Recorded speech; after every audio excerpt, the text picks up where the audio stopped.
گل چیست؟ گل گفته نوده کوتاه و شکل دیگر کرده ای را می نامند که برای افزایش تخمی خدمت می کند. جزوهای اساسی گل کدام هایند؟ جزوهای اساسی گل تخمدان، عضو مادینه و گردبرگ عضو نرینه می باشند. چگونه گل را توده گل می نامند؟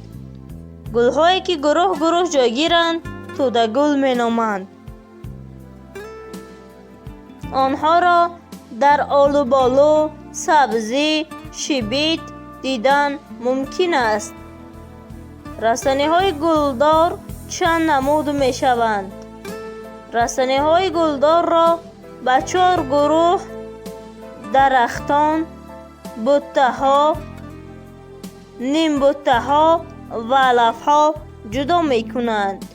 چگونه رستنی را درخت می نامند؟ قسم های اساسی آن را نام بر کنید. رستنی های معمولاً کلان بسیار ساله را درخت می نامند. درخت از ریشه، تنه و شاخه ها عبارت است.